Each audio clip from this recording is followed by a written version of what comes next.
Une question qui m'a été posée concernant le fait qu'on fait des choses des fois sous la contrainte. Quelle est la règle dans ce sens? Qu'est-ce que dit l'islam dans ce sens, dans le sens quand on fait une chose sous la contrainte?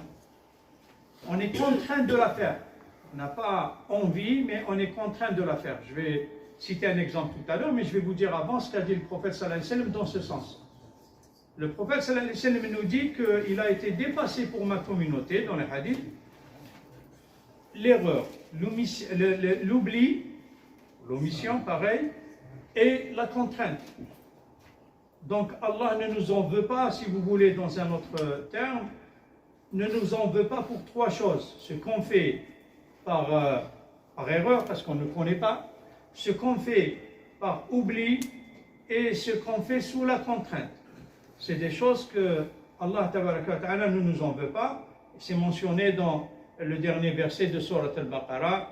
Allah ne nous en veut pas si on se trompe ou on fait une erreur. Et Allah ne nous fait pas porter une charge plus lourde que ce qu'on ne peut porter. Et ça, c'est la contrainte. Donc, Allah subhanahu wa ta'ala ne nous fait pas porter cette charge parce que c'est une contrainte et qu'on n'est pas... On ne la fait pas parce qu'on a envie. L'exemple que je vais donner dans ce sens, c'est quelqu'un qui a un compte bancaire ou postal ou quel que soit, c'est un compte bancaire.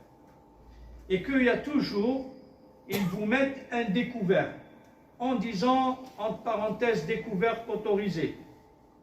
Ça incite la personne à l'utiliser, il se dit, ah tiens, j'ai de l'argent en réserve, c'est pas ton argent, et je vais en prendre.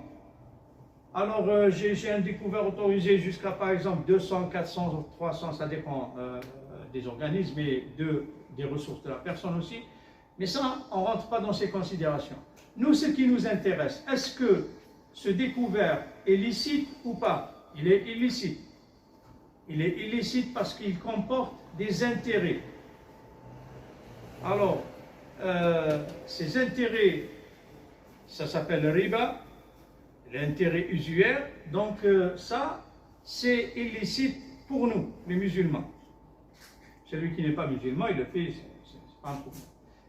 Et pour nous, les musulmans, si on suit notre religion, c'est interdit. Donc, je n'ai pas à le faire d'une manière, tiens, j'ai un découvert, je vais l'utiliser. Non, ça passe pas, on a commis de l'illicite. Mais si on le fait sous la contrainte, j'ai donné un exemple, par exemple, quelqu'un il reçoit une facture d'électricité ou de gaz à laquelle il ne s'attendait pas, ou une autre facture quelle que soit, et il ne s'attendait pas à recevoir une telle facture, et que ça rentre